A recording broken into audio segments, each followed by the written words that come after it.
Hello guys, welcome to decoder Telugu. నా పేరు Purushottam Reddy. So చాలామంది ఇంటర్వ్యూలో బాగా పర్ఫామ్ చేశాం, బట్ నెక్స్ట్ రౌండ్కి సెలెక్ట్ అవ్వలేదు అంటూ ఉంటారనమాట.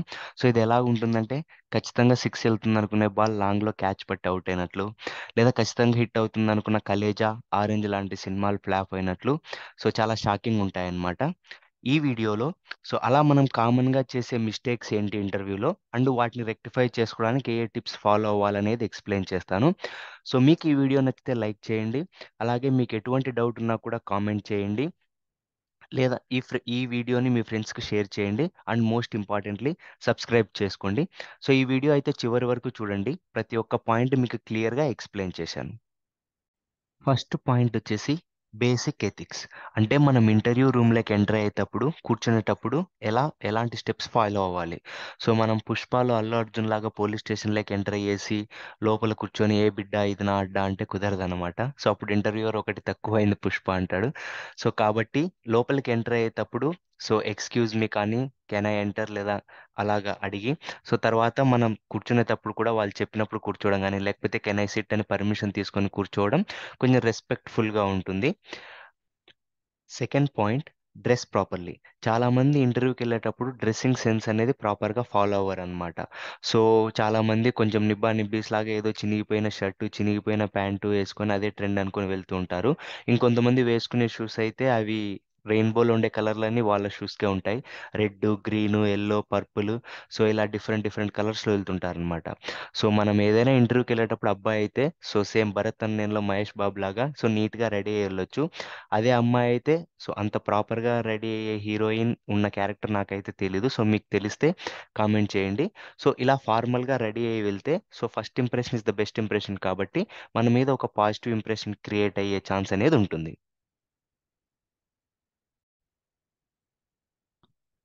So the third point, switch off the phone. మనకి ఎప్పుడైతే ఇంటర్వ్యూ స్టార్ట్ అవుతుందో మన మొబైల్ ఫోన్ని సైలెంట్లో కానీ లేకపోతే స్విచ్ ఆఫ్ మోడ్లో పెట్టుకోవడం వెరీ వెరీ ఇంపార్టెంట్. ఎందుకంటే మధ్యలో మనకి ఏదైనా కాల్స్ కానీ లేకపోతే మెసేజెస్ కానీ వస్తే మనం డిస్ట్రాక్ట్ అయ్యే ఛాన్స్ ఉంటుంది కాబట్టి, అలాగే ఇంటర్వ్యూవర్ కూడా మన మీద బ్యాడ్ ఇంప్రెషన్ వచ్చే ఛాన్స్ ఉంటుంది. సో కాబట్టి వెన్ ఎవర్ మనం ఇంటర్వ్యూ స్టార్ట్ అయిన వెంటనే మనం దాన్ని స్విచ్ ఆఫ్ చేయడం కానీ లేకపోతే సైలెంట్లో పెట్టుకోవడం కానీ ఇంపార్టెంట్. ఎందుకంటే చాలామంది రింగ్ టోన్స్ ఉంటాయి, అన్ని రకాల మాస్ సాంగ్స్ పెట్టేసి ఉంటారు, జై బాలయ్య సాంగ్స్ పెట్టేసి ఉంటారు. సో ఇవన్నీ మనకు చాలా డిస్ట్రాక్షన్ క్రియేట్ చేస్తాయి కాబట్టి better to switch off the phone. ఎప్పుడైతే ఇంటర్వ్యూ స్టార్ట్ అవుతుందో స్విచ్ ఆఫ్ చేయడం బెటర్. సో నెక్స్ట్ వచ్చేసి fourth point, don't be late to the interview. ఇది చాలా చాలా కామన్గా ప్రతి ఒక్కరు చేసే మిస్టేక్స్ ఏంటి అంటే ఇంటర్వ్యూకి లేట్ జాయిన్ అవ్వడం. సో అది ఆన్లైన్ అవ్వచ్చు, ఆఫ్లైన్ అవ్వచ్చు, ఏదైనా కానీ చాలామంది ఫర్ ఎగ్జాంపుల్ 10కి ఇంటర్వ్యూ అంటే 10:05కి జాయిన్ అవ్వడం, 10:10కి జాయిన్ అవ్వడం.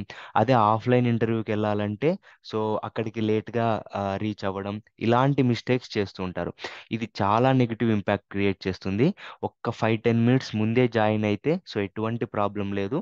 మనం ఎటువంటి హైరానా పడుకోకుండా ఆన్ టైం ఉండొచ్చు అనమాట. అదే మనం ఏదైనా సినిమా రిలీజ్ అవుతుందంటే 5-10 మినిట్స్ ముందే వెళ్ళేసి అక్కడికి వెళ్ళేసి స్నాప్చాట్లో, వాట్సాప్, ఇన్స్టాగ్రామ్లో స్టేటస్ పెడుతూ ఉంటాం. లేదా ఏదైనా మన హీరో ట్రైలర్ కానీ టీజర్ కానీ రిలీజ్ అవుతుందంటే 15 మినిట్స్ ముందు నుంచి యూట్యూబ్లో రీఫ్రెష్ చేస్తూ ఉంటాం. అక్కడ అంత డెడికేటెడ్గా ఉన్న వాళ్ళం ఇంటర్వ్యూకి వచ్చేసరికి కూడా అంతే డెడికేటివ్గా ఒక 5-10 మినిట్స్ ముందే జాయిన్ అయిపోయి వెయిట్ చేసినా కూడా నో ప్రాబ్లం అనమాట. ఎందుకంటే లేట్గా వెళ్ళి జాయిన్ అయిపోయి మనం కంగారు కంగారుగా ఉండి నెగిటివ్ ఇంప్రెషన్ క్రియేట్ చేసుకోవడం కంటే so be 5 or 10 minutes early.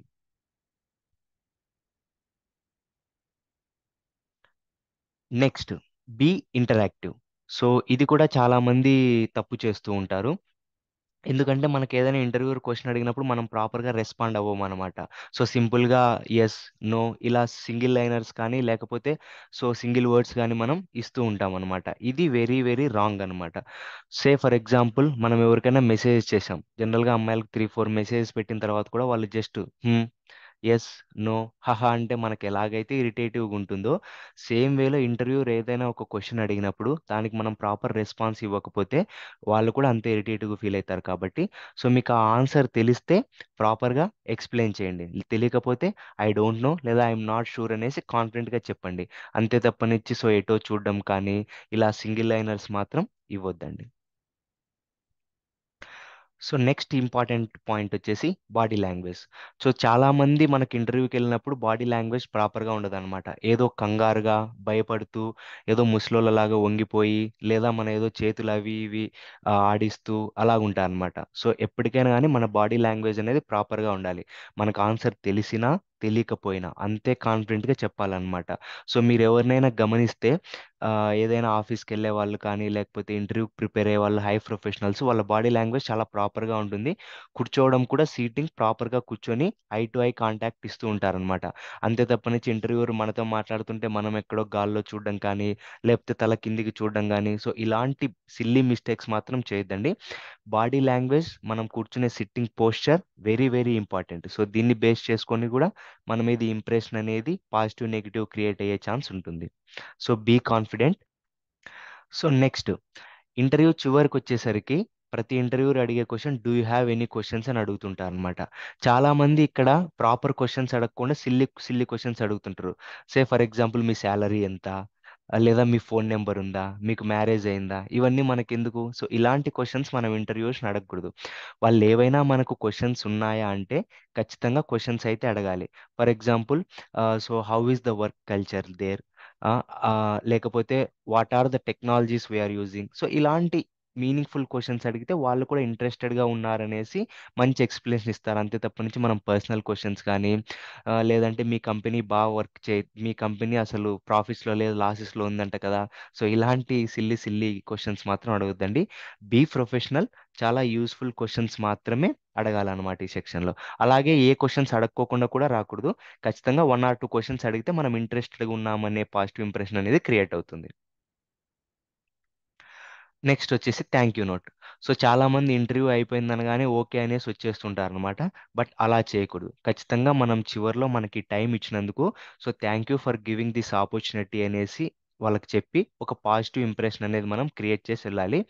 I hope I will get positive feedback, లేకపోతే I'm excited to work with your company అనేసి ఒక పాజిటివ్ నోట్ ఇచ్చేసి రావాలి.